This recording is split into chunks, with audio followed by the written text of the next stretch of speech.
প্রণয়ের অমল কাব্য গল্পের পঞ্চম অংশ। ইনায়া বাবার কথায় তার বাবাকে জড়িয়ে ধরে বলল, ওকে আব্বু, জাহিদ ভাইয়ার সামনে আর মাথায় কাপড় ফেলবো না, ডান। তারেক নেওয়াজ মৃদু হাসে। রুমা নেওয়াজ পিছনে দাঁড়িয়ে একটা মলম এগিয়ে দিয়ে বলে, ইনায়া, এটা ওই মেয়েটার গালে লাগিয়ে দিও। ইনায়া বাবাকে ছেড়ে মায়ের দিকে তাকালো। মায়ের হাত থেকে মলম নিয়ে বলল, ওকে আম্মু, আজ মেয়েটার সাথে তুমি থাকবে, বুঝেছো? ইনায়া অবাক হয়, তার মায় মেয়েটাকে মারলো, আবার আড়াল থেকে তার কত সুন্দর করে যত্ন নিচ্ছে। তারেক নেয়াজ মৃদু হাসে। তিনি জানেন তার স্ত্রী হঠাৎ রেগে যায়, করুক, উপর থেকে যেমনই হোক ভেতরটা ভীষণ নরম। মায়েরা ঘরে গিয়ে শরীর থেকে বোরকা ছেড়ে হিজাব খুলল। এরপর ফ্রেশ হয়ে ওয়াশরুম গিয়ে অজু করে। মুখে পানি নিয়ে দেওয়ার সময় মনে হলো কাটা ঘায়ের উপর নুন ছিটিয়ে দিয়েছে কেউ। তাতে দাঁতের দাঁত চেপে সহ্য করে নিল। পানির সাথে সাথে কয়েক ফোঁটা চোখের নোনতা পানি মিশে যায়। মায়ের কথা ভীষণ মনে পড়ল। তার মা তাকে কখনো মারেনি। সৎ বাবার জন্য অনেক ভালো না বাসতে পারলেও আঘাত করতো না। তার মেয়েকে আজ বর শাশুড়ি দুজনেই মেরেছে। জানলে কি মা খুব কষ্ট পাবে? কথাটা ভেবে শব্দ করে হেসে ফেলল। তার মা নতুন সংসার নিয়ে বিজি, তাকে নিয়ে ভাববে কেন অযথা? নিজের মাথায় নিজেই একটা চাটি মেরে আবারও মুখে পানি দিয়ে হাত দিলে ব্যথা পেয়ে শব্দ করে ওঠে। চোখ মুখ কুঁচকে নিজেকে সামলে অজু শেষ করে বেরিয়ে আসে। এরপর নামাজ পড়ে নেয়। নামাজ শেষে মায়েরা তার ছোট্ট ব্যাগ থেকে বিভিন্ন ধরনের বেশ অনেকগুলো চকলেট নিয়ে বসলো বিছানার উপর। তার শ্বশুরের থেকে কিনে নিয়েছে এগুলো। একটা চকলেট ছিঁড়ে খেতে লাগলো, তখনই কেউ ঘরে আসে। মায়েরা দরজার দিকে তাকিয়ে ইনায়াকে দেখে হেসে বিছানা থেকে নেমে বলে, আপু তুমি, এসো এসো। ইনায়া মায়রার দিকে তাকিয়ে আছে। মেয়েটার ডান গাল অসম্ভব লাল হয়ে আছে। তার নিজের ভীষণ খারাপ লাগছে। আর এই মেয়েটা কিভাবে হাসছে।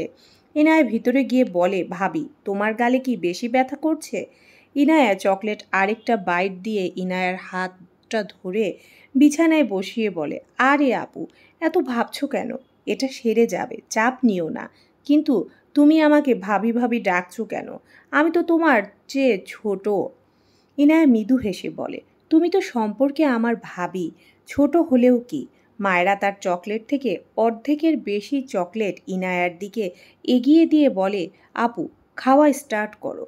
খেতে খেতে বলছি, নয়তো আমি চোখের পলকে সব খেয়ে ফেলবো, তখন তুমি পাবে না। ইনায়া হাসলো। মায়েরা মেয়েটাকে তার ভীষণ রকম পছন্দ হলো। মায়েরা আবারও চকলেটে আরেকটা বাইট দিয়ে বলে, তোমার ভাই তো আমায় বউ মানেই না। সেই সম্পর্ক ধরে তুমি ভাবি ডাকছো? এসব আমার পছন্দ হচ্ছে না। তুমি আমার সুইট কিউট বড় বোন হয়ে যাও তো। ওইসব ভাবি টাবি কাটাকুটি। ইনায়া মায়রার প্রথম কথা শুনে মুখখানা মলিন করলেও লাস্ট কথা শুনে হেসে ফেলল। মায়রার দিকে একটু এগিয়ে গিয়ে বলে, ওকে ওকে, তোমাকে আমি মায়রা বলেই ডাকবো। মায়রা হাসলো। ইনায়া মায়রার গালে মলম দিতে আঙ্গুল ছোঁয়ালে মায়রা চোখ মুখ কুঁচকে বলে, আহ আপু, এমনি ঠিক হয়ে যেত। ইস, অনেক জ্বলছে। ইনায়া মায়রার গালে ফু দিল বেশ কিছুক্ষণ। এরপর সরে বসে বলল, রাতের মধ্যে ঠিক হয়ে যাবে। মায়রার চোখে জল, মুখে হাসি। ইনায়া অবাক হয়ে তাকিয়ে থাকে। মায়রা মেয়েটা কিসের তৈরি? মায়রা চকলেট খেতে খেতে বলে, আপু তুমি মাগরিবের নামাজ পড়েছ? ইনায়া মাথা নেড়ে বলে, না, কাজা হয়ে গিয়েছে, একেবারে ইশারের সাথে পড়ে নেব। মায়রা মাথা নাড়িয়ে বলল, আরে না না, বসে থাকবে কেন? যাও, আগে নামাজ পড়ে এসো আপু। একটু ভেবে বলল, তোমার চকলেট আমি খাবো না, পাক্কা। যাও যাও, নামাজ পড়ে এসো। ইচ্ছা করে লেট করা ঠিক হবে না। মায়রার কথা ইনায়া হাসলো। মেয়েটা খুব চটপটে। ইনায়া মায়রার গালে হাত দিয়ে বলল, তুমি খুবই ভালো মায়রা। মায়রা হেসে বলল, এটা তো আমি জানি, আমি নিজেই সবাইকে বলে বেড়াই। এবারের মানুষ দেখি শুধু আমাকে ভালোই বলছে, যদিও স্বামী শাশুড়ি মিলে মুখের মানচিত্র পাল্টে দিয়েছে, বাট আমি কিছু মনে করিনি আপু। কথাগুলো বলে একটু থামলো। হঠাৎই মুখটা মলিন হয়ে যায়।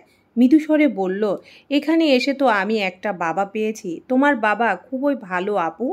ইনায়া অবাক হয় মায়রার ভয়েস টোনে। জিজ্ঞাসা করে, তোমার বাবা? মায়রা চোখ তুলে তাকায় ইনায়ার দিকে। আপাতত হেসে বলে, নেই। কথাটা বলার সাথে সাথে ডান চোখ থেকে টপ করে এক ফোঁটা পানি গড়িয়ে পড়ে। মায়েরা সাথে সাথে শব্দ করে হেসে দেয়।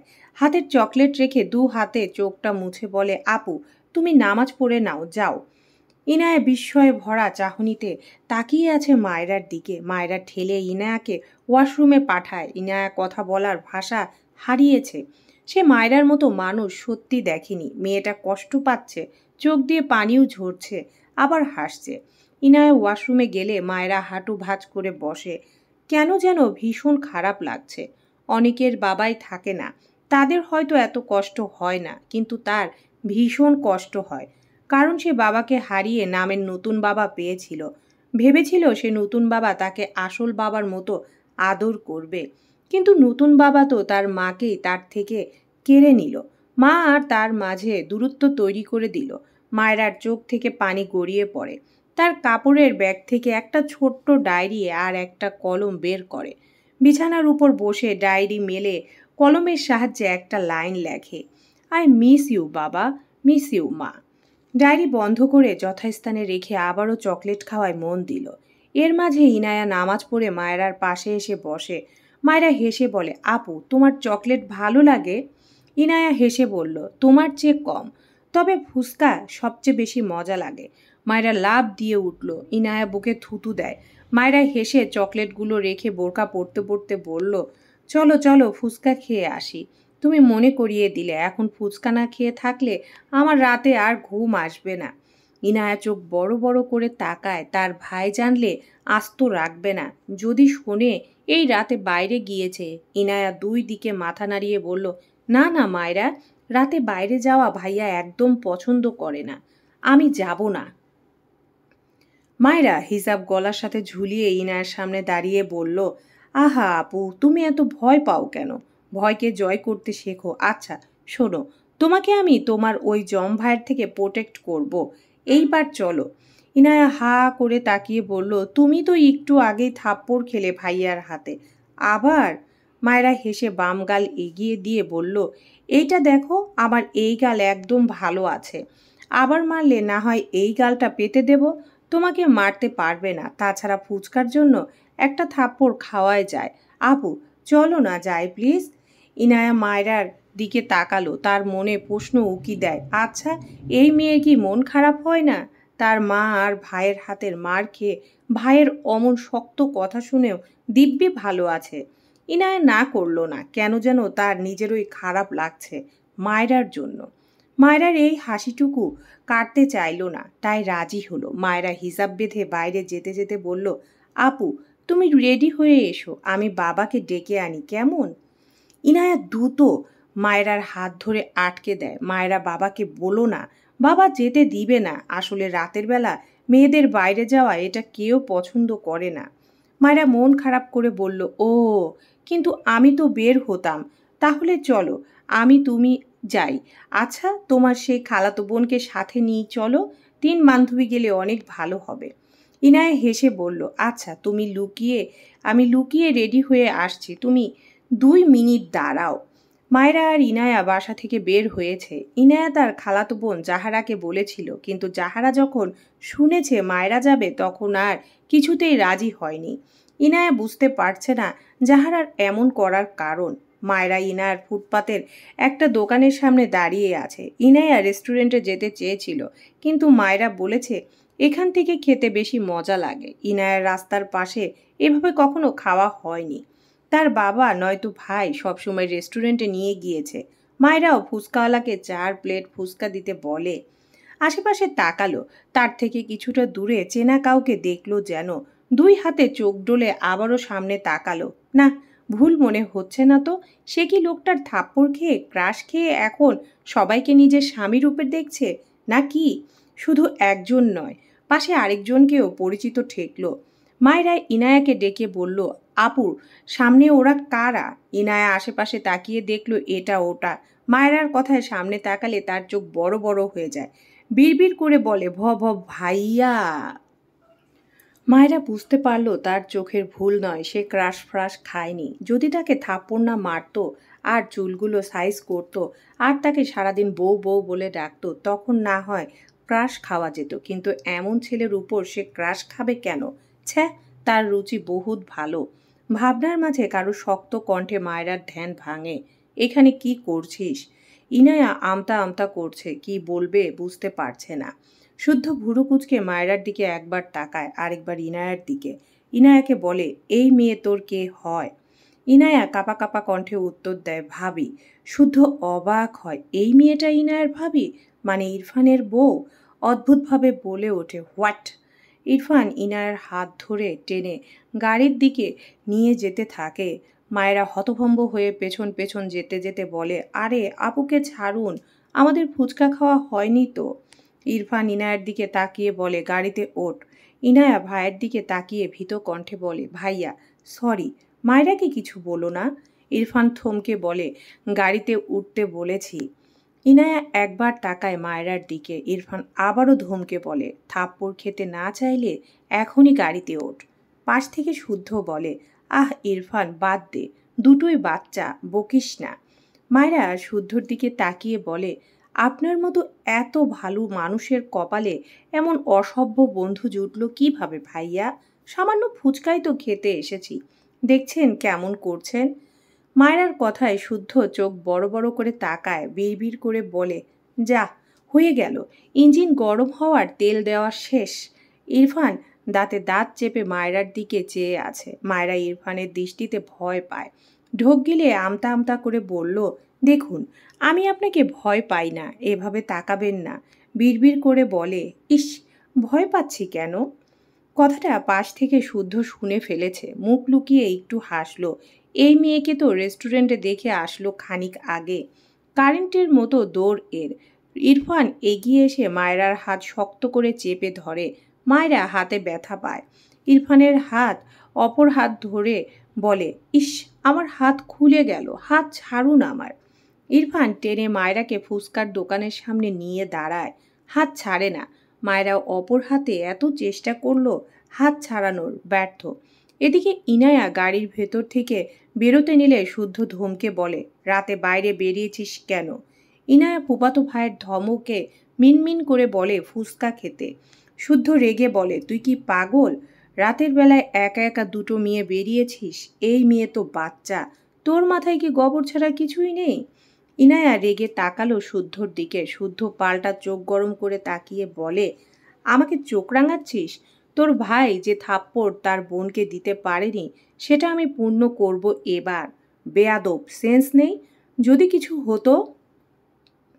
ইয়ানা চুপসে গেল, মুখ লুকিয়ে বিড়বিড় করে বলল, হলে হতো, ঢং করতে আসে, অসহ্য একটা।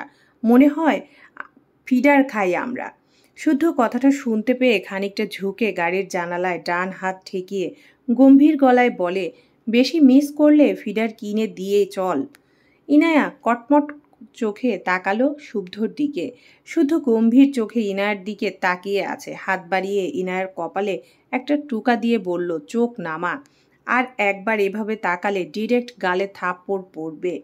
ইনায়া মুখ ফুলিয়ে চোখ নামিয়ে নিয়ে চুপ করে রইল। শুদ্ধ দীর্ঘশ্বাস পেলে উল্টো ঘুরে দাঁড়ায়, ইরফানদের দিকে এগিয়ে যায়। ইরফান মায়রার হাত শক্ত হাতে চেপে দোকানদারের উদ্দেশ্যে গম্ভীর গলায় বলে, যতগুলো ফুচকা আছে সবগুলো পরপর প্লেটে করে সাজিয়ে দিন। মায়রা চোখ বড় বড় হয়ে করে তাকায়। দোকানদার নিজেও হা করে চেয়ে আছে ইরফানের দিকে। মায়রা আবারও তার হাত ছাড়তে চায়। মুচড়ামুচড়ি করতে করতে বলে, এতগুলো ফুচকা কি করবেন? উফ, আমার হাত ছাড়ুন। ইরফান হাতের বাঁধন আরও খানিকটা শক্ত করে বলে, সব ফুচকা না খেয়ে এক পা নড়বে না স্টুপিড। ফুচকা খাওয়ার স্বাদ মেটাবো আজ। মায়েরা চোখ বড় বড় করে তাকায়। এতগুলো ফুচকা কি করে খাবে? আসলে পাগল এই লোক। পাগল বলতে গিয়েও জিভ গুটিয়ে নিল। এটা বলবে না, থাক, এমনিতে গালের ব্যথা এখনও ঠিক হয়নি। অতঃপর বলে, দেখুন, আপনি আমায় গরু ভাবতেই পারেন, হয়তো আপনার চোখের প্রবলেম। তাই আমার পরামর্শ হচ্ছে আপনি একটা ডক্টর দেখিয়ে চশমা কিনে নিন। এরপর বুঝবেন আমি একটা কিউট বাচ্চা, একদম গরু নই যে এতগুলো ফুচকা একেবারে খাবো। ইরফান শক্ত চোখে মায়রার দিকে চেয়ে আছে। পেছন থেকে শুদ্ধ শব্দ করে হেসে ফেলল। মায়রা ঘাড় বাঁকিয়ে নিজেও হাসল। এই লোকটার গায়ে আগুন লাগাতে ভালোই লাগে, শুধু নাম মারলেই হয়। ইরফান দোকানওয়ালার দিকে তাকিয়ে বলল, প্লেট সাজানো স্টার্ট করুন। শুদ্ধ এগিয়ে এসে বলে, আরে তুই কি বাচ্চা নাকি, বাদ দে। এরপর দোকানির উদ্দেশ্যে বলল, মামা 2 প্লেট ফুচকা দিন আপনি। মায়েরা বলে ওঠে, আমি তো 4 প্লেট দিতে বলেছি। শুদ্ধ হেসে বলল, ওকে তাহলে 4টে দিন, ফুচকা লাভার মেয়ে বলে কথা। মায়েরা খুশি হলো, ভালোভাবে ফুচকা খেতে পারবে এই ভেবে। তার স্বামী নামক অস্বামীর বন্ধুটা কত ভালো, আর এই লোকটা একটা জাদ্রেল। বিরক্ত হয়ে ইরফানের দিকে তাকালে ইরফানের দৃষ্টি দেখে চুপসে যায়। সে কি এমন করেছে তার ডান হাতটা এত শক্ত করে ধরে রেখেছে? হয়তো রক্ত সঞ্চালন হচ্ছে না ঠিকঠাক। মায়েরা ইনোসেন্ট ফেস বানিয়ে বলল, হাতটা ছাড়ুন প্লিজ, ছিঁড়ে গেল হাতটা আমার। উফ উফ। শুদ্ধ পাশে দাঁড়িয়ে বলে, ইরফান ছাড়, মেয়েটা ব্যথা পাচ্ছে। ইরফান শুদ্ধর দিকে তাকালে শুদ্ধ মেকি হেসে বলল, মানে তোর বউ আমার ভাবি ব্যথা পাচ্ছে। ইরফান মায়রার হাত ঝাটকা মেরে ছেড়ে শুদ্ধর কলার ধরে বলে, ওকে বউ মানি না, আন্ডারস্ট্যান্ড? মায়রা ছাড়া পেয়ে তার হাত ডলতে ডলতে বলে, আপনাকেও আমি স্বামী মানি না, অসভ্য লোক। ইরফান দাঁতে দাঁত চেপে মায়রার দিকে তাকায়। শুদ্ধ মায়রার দিকে তাকায়। এই মেয়ে কি ইরফানকে রাগিয়ে দেওয়ার প্রতিজ্ঞা করেছে নাকি? ফুচকাওয়ালার ডাকে শুদ্ধ এগিয়ে গিয়ে 2টো প্লেট নিয়ে মায়রাকে দিল। মায়রা 2 হাতে 2টো প্লেট নিয়ে একটা চেয়ারে গিয়ে বসলো। এর প্লেট কোলের পর রেখে আরেকটা প্লেট বাম হাতের তালুতে নিয়ে খাওয়ায় মন দিল। শুদ্ধ বাকি 2টো প্লেট নিয়ে রাস্তার ওপারে ইরফানের গাড়ির কাছে গিয়ে জানালা দিয়ে ফুচকার প্লেট ইনায়ের সামনে ধরে। ফুচকার প্লেট দেখে ইনায়ার মুখে হাসি ফুটে ওঠে। শুদ্ধর দিকে তাকিয়ে বলল, থ্যাংক ইউ শুদ্ধ ভাই। শুদ্ধ ভুরু কুচকে বলে, 2টো ফিনিশ কর। ইনায়া শুদ্ধর হাত থেকে প্লেট নিয়ে খাওয়া শুরু করে। তার ভাইয়ের থেকে শুদ্ধ ভাইটা ভালোই আছে। একটা ফুচকা মুখে পড়ে বলে, তুমি খাবে? শুদ্ধ ভুরু কুচকে ফটাফট 3টে ফুচকা মুখে পুরে নিল। ইনায়া হা করে চেয়ে আছে। সে জিজ্ঞেস করলো, আর এই লোক তার 3টা ফুচকা খেয়ে নিল? ইনায়া প্লেট সরিয়ে বলল, তোমাকে আমি দিয়েছি, জিজ্ঞেস করলাম, অমনি খেয়ে নিলে? খেলে তো খেলে, কতগুলো খেলে? শুদ্ধ ঝাল খেতে পারে না, মারাত্মক ঝাল এই ফুচকায়। মুখের ফুচকা খেতে তো পারলই না। পাশে গিয়ে মুখ থেকে সব ফেলে দ্রুত ইনায়ের পাশে এসে বলে, পানি দে পানি। ওরে আল্লাহ, মেয়েরা এসব কি খায়? ইনায়া শুদ্ধর দিকে চেয়ে আছে। শুদ্ধর চোখ দুটো লাল হয়ে গিয়েছে। মনে মনে ভেঙচি কেটে বিড়বিড় করে, ঠিক হয়েছে। শুদ্ধ ইনায়াকে ধমকে বলে, এই বেয়াদব, পানি দে। ইনায়ার সিটের পকেট থেকে পানির বোতল বের করে দিলে শুদ্ধ গলগল করে প্রায় অর্ধেক বোতলের পানি খেয়ে স্বস্তির নিঃশ্বাস ফেলে। ইনায়া আড়ালে হেসে নিজের খাওয়ায় মন দেয়। মায়েরা খুব মনোযোগ দিয়ে ফুচকা খাওয়ায় ব্যস্ত। রাস্তার হলদে আলোয় কিছুটা মায়রার মুখে এসে পড়ছে। মেয়েটা কি দারুণ খুশির আমেজে ফুচকা মুখে পড়ছে, যেন অমৃত খাচ্ছে। মুখের এক্সপ্রেশনে এমনই মনে হচ্ছে। ইরফান গম্ভীর মুখাবয়ে মায়রার দিকে চেয়ে আছে। সে বুঝল না এই রাস্তার ফুচকা পেয়ে কেউ কি এত খুশি হতে পারে। স্টেঞ্জ। মায়রার ডান গালে চোখ পড়লে দেখল পুরো গাল অনেক ফুলে আছে, বেশ লাল হয়ে আছে গালের চারপাশটা জুড়ে। সে আর তার মা দুজনেই মেরেছে মনে পড়ল। ফোঁস করে শ্বাস ফেলে চোখ বুঝল। শুদ্ধ মায়রার সামনে দাঁড়িয়ে বলল, তোমার নাম কি? মায়রা খেতে খেতে মৃদু হেসে বলল, জি, মায়রা ইসলাম। শুদ্ধের নজর মায়রার ডান গালে পড়লে অবাক হয়। হঠাৎই প্রশ্ন করে, তোমার গালে কি হয়েছে? মায়রা 1 প্লেট ফুচকা খাওয়া শেষ। অপর প্লেটে লাস্ট ফুচকাটা মুখে পুরে চিবিয়ে চিবিয়ে পুরোটা শেষ করলো। ঝালে চোখ পানি জমেছে। ঝাল পাত্তা না দিয়ে গলা নামিয়ে বলল, আপনার বন্ধু আমায় সাদাসিধা পেয়ে মেরেছে, বুঝলেন? ইরফান ভুরু কুঁচকে মায়রার দিকে চেয়ে আছে। মায়রা ইরফানের দিকে তাকিয়ে বলল, আর কখনো যদি মেরেছেন না, আপনার নামে মামলা দিব, বুঝলেন? বউ পেটানো ভালো কাজ নয়, জানেন না? ইরফান রেগে এগিয়ে আসতে নিলে মায়রা প্লেট 2টো রেখে রাস্তার এপার থেকে ওপার যাওয়ার জন্য দৌড় দেয়। আরেকবার যদি থাপ্পড় দেয়, নয়তো হাত টেনে ধরে সব পচে যাবে, সেই ভয়েই দৌড়ে যাচ্ছে। রাস্তার ওপারে গাড়িতে গিয়ে ইনায়ার পাশে বসবে। রাস্তা দিয়ে মাঝে মাঝে বড় বড় গাড়ি চলাচল করছে। মেয়েটা না দেখে এভাবে দৌড় দিয়েছে। একটা বড় ট্রাক মায়রার দিকে ধেয়ে আসছে। শুদ্ধ চোখ বড় বড় করে তাকায়। ইরফানও শিট বলে একটা দৌড় দেয়। টাকটা মায়রার সাথে লাগবে লাগবে ভাব। মায়রা নিজেও চোখ বড় বড় করে তাকায়। তার আগে ইরফান মায়রার হাত ধরে জোরে এক টান দেয়। মেয়েটা তাল সামলাতে না পেরে ইরফানের বুকে এসে হুমড়ি খেয়ে পড়ে। ট্রাকটি একদম তাদের পাশ ঘেঁষে চলে যায়। মায়রা ভয়ে কাঁপছে। একটুর জন্য সে বেঁচে গিয়েছে। জীবনে কখনো এত ভয়াবহ অভিজ্ঞতা হয়নি।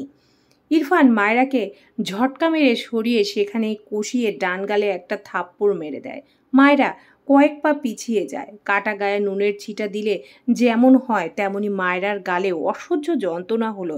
একটু আগের ঘটনায় ভয়ে এমনিতে মেয়েটা কাঁপছে, সাথে গালের অসহনীয় ব্যথায় চোখ থেকে টুপ টুপ করে পানি গড়িয়ে পড়ল। ইনায়া মায়রার দিকে ট্রাক আসতে দেখে গাড়ি থেকে নেমেছিল। মায়রাকে অক্ষত দেখে স্বস্তির নিঃশ্বাস নেয়। তবে তার ভাইয়ের থাপ্পড় মারা দেখে সে নিজেও কথা বলার ভাষা হারায়।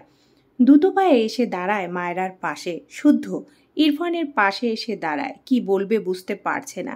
ইরফান এখনো জ্বলন্ত চোখে মায়রার দিকে চেয়ে। মায়রা ভেজা চোখে মাথা তুলে তাকায়।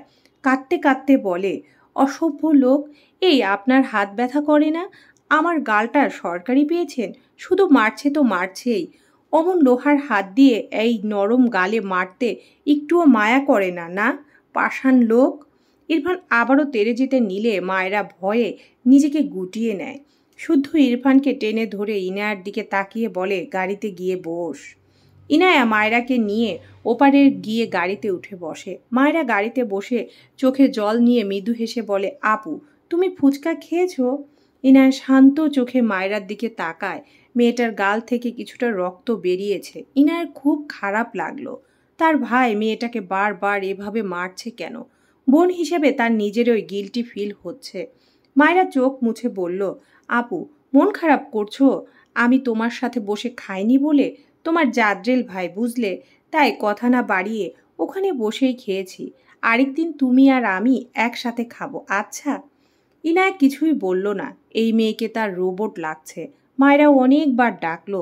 ইনায়া কোনো উত্তর না পেয়ে মুখটা মলিন হয়ে গেল। ঘাড় বাঁকিয়ে গাড়ির জানালা দিয়ে বাইরে তাকালো। সব অন্ধকার। ঠোঁট বাঁকিয়ে মলিন হাসলো। বিড়বিড় করলো, মিস ইউ বাবা মা। ইরফান শান্ত চোখে তার গাড়ির পানে চেয়ে আছে। শুদ্ধ রেগে বলল, তুই মেয়েটাকে এভাবে মারছিস কেন বলবি? ও তোর হাফ বয়সের একটা মেয়ে। একটু দয়া মায়া বলে কিছুই নেই কি তোর? ইরফান বেশ কিছুক্ষণ চুপ থেকে শুদ্ধর দিকে তাকিয়ে ভুরু কুঁচকে বলল, মারলাম কখন? শুদ্ধ অবাক হয়ে বলল, মেয়েটার গাল কেটে গিয়েছে, তুই বলছিস মারলি কখন?